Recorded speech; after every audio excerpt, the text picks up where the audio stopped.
Carnegie Mellon university दुनिया की सबसे बड़ी यूनिवर्सिटी है। रॉकफेलर फाउंडेशन की फंडिंग करने वाली यूनिवर्सिटीज में कार्नेगी मेलन यूनिवर्सिटी और एमआईटी, जो मैसेच्यूट की इंस्टीट्यूट ऑफ टेक्नोलॉजी है, एमआईटी, ये दो यूनिवर्सिटी वर्ल्ड में नंबर 1 रैंक शेयर करती हैं आईटी इंडस्ट्री में।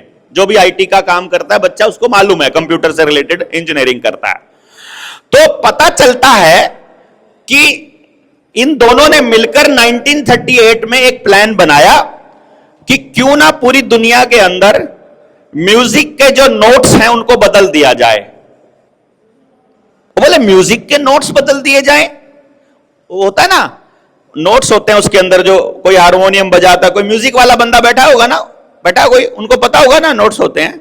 तो है हाँ, तो सी शार्प है, ए है, तो उन्होंने कहा कि जो म्यूजिक पहले 432 हर्ट्ज फ्रीक्वेंसी पे होता है उसके नोट्स बदल के 440 ए कर देते हैं। अभी 440 ए पे है। अब मैं वो रिसर्च का पार्ट बता रहा हूं मैं आपको। तो फिर ये 440 ए करने से क्या होगा, मैंने इसके ऊपर पूरी वीडियो बनाई थी, अगर आपने सुनी हो, मेरा नीडर इंडिया चैनल है उसके ऊपर। तो मैंने जब उसको देखा गौर से तो पता चला कि एक साइकोलॉजिस्ट की मदद से, एक स्ट्रेटजिस्ट की मदद से और एक म्यूजिशियन की मदद से उसने ये चेक किया कि फ्रीक्वेंसी का हमारे दिमाग के ऊपर असर पड़ता है। यानी ये वाली फ्रीक्वेंसी आदमी को शांति देती है और ये वाली फ्रीक्वेंसी आदमी को इरिटेट करती है, परेशान करती है, अंदर डिस्कंफर्ट लेकर आती है। जैसे जिसको मेरी बातों में इंटरेस्ट आ रहा है उसको ये पंखे की जो कचर कचर है ना, ये परेशान कर रही होगी और अंदर एक इरिटेशन आ रही होगी कि इसको बंद कर दो, है ना।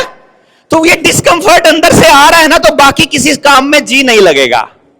यानी अगर आपको संगीत में नोट्स इस तरह से दे दिए जाएं कि जो आपके दिमाग की हार्मनी को चेंज कर दें, तो अब आप सारे निर्णय गलत लेंगे।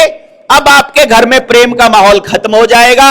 अब आप कोई भी चीज ठीक नहीं कर पाएंगे और जब आपके दिमाग में चीजें ठीक नहीं होंगी तो अब आपका शरीर भी बीमार होना चालू हो जाएगा, सिर्फ म्यूजिक के नोट्स बदलने से।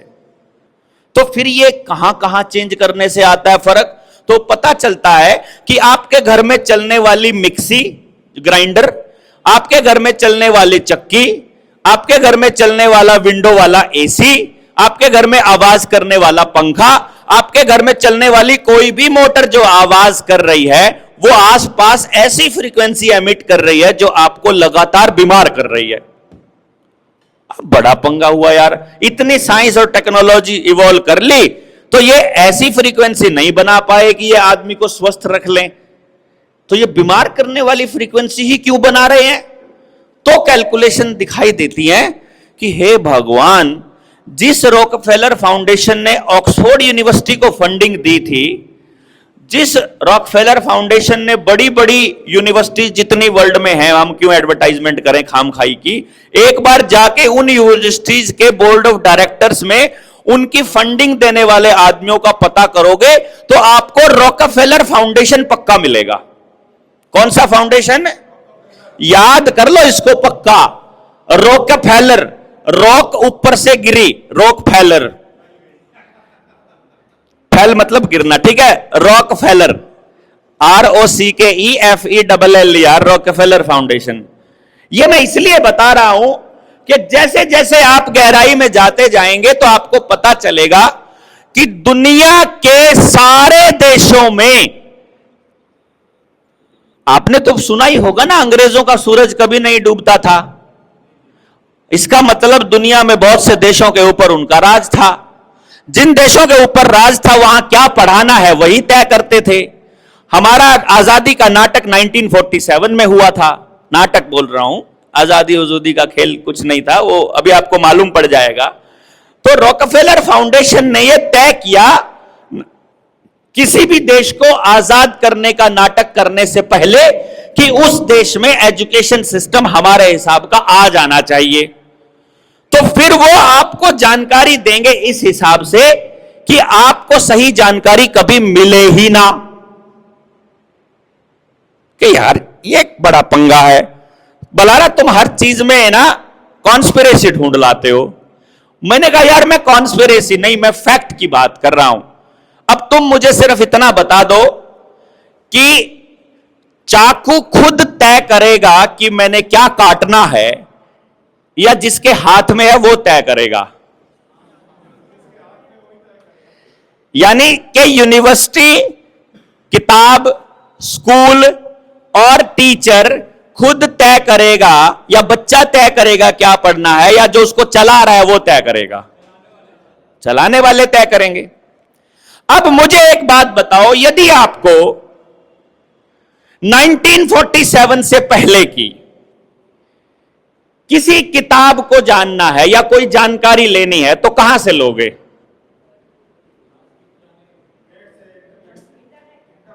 इंटरनेट। किसका है वो? इंटरनेट पर जानकारी देने वाला तय करेगा कि आपको क्या जानकारी देनी है। गलत है कि सही है? जो जानकारी 1948 में डाली थी उसको एडिट किया जा सकता है, मतलब आपको जो बताना चाहते हैं वही बता देंगे, कोई दिक्कत तो नहीं है आपको। और जानकारी कहां से ली जा सकती है?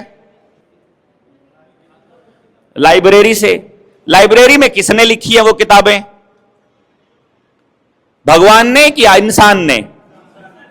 इंसान 100% तटस्थ होता है या किसी पक्ष या विपक्ष में लिखता है? मान लेते हैं अभी जो चल रहा है इस धरती पर, या अभी हम जनता सरकार मोर्चा को एग्जाम्पल के तौर पे ले लेते हैं। जनता सरकार मोर्चा में देवेंद्र बलारा के बारे में सबसे सटीक कौन लिख सकता है? मैं क्यों लिखूंगा सटीक? मैं अपनी कमियां क्यों लिखूंगा?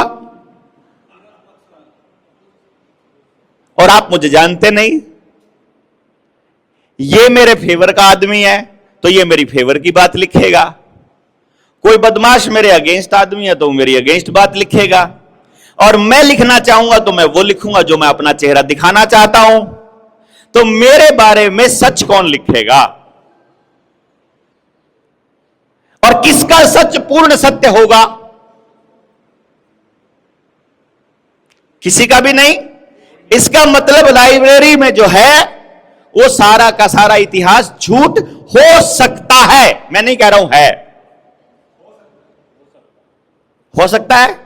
रिसर्च करने के लिए एक जिंदगी छोटी पड़ती है भाई साहब, सच तक जाने के लिए। मैं आपको ये बता रहा हूं। 2019 में, अभी 2019 में एक बीमारी आई थी। उस बीमारी के बारे में अखबारों में आज आपको पता लग गया सच्ची थी कि झूठी थी? बताओ, सच्ची थी कि झूठी थी? सच्ची थी वो कौन कौन बता रहा है? एक भी नहीं है। लेकिन अखबार उठाकर देखोगे, अखबारों में लिखा है इस तारीख को इतने भर्ती हुए, इतने बीमार हुए, इतनी वैक्सीन से इतने बचे। यही अखबार तो बता रहे हैं। तो जब ये आपके बच्चे बड़े होंगे और इनके बच्चे स्कूल में पढ़ रहे होंगे और आप मर चुके होंगे, जिन्होंने एक ने भी किताब नहीं लिखी कि 2019 की जो बीमारी है वो झूठा है कि सच्चा है, आपने किसी ने नहीं लिखी। अगर लिखोगे तो पब्लिश नहीं होने दी जाएगी, तो केवल वो पब्लिश हुआ पड़ा है जो आपके बच्चों को बताना है। तो आज से 50 साल बाद आपकी अगली पीढ़ियां ये पढ़ेंगी कि 2019 से चालू हुई बीमारी जून 2025 में, पता है क्या आपको? पिछले महीने WHO ने भारत को कोरोना फ्री घोषित किया है। पता आपको ये बात? यानी कि अखबार ये बताएंगे कि भारत में एक महामारी 6 साल चली थी। रियलिटी क्या है? देखो कमाल की बात। आप कह रहे हो कि वो थी नहीं, और अखबार कह रहे हैं कि वो 6 साल चली, और आपके बच्चे उसी पर भरोसा करेंगे। ठीक। अब मेरे को इसको फिर यहीं पे वहीं पे आएंगे हम लोग घूम फिर के। तो फिर इसका मतलब यह हुआ कि जिसके पास जानकारी का सोर्स है, जिसके पास किताबें छपने की कमांड है, जिसके पास मीडिया का कंट्रोल है, वही तय करेगा कि अगली पीढ़ी को कितनी सही जानकारी देनी है, कितनी गलत जानकारी देनी है। गलत है कि सही है?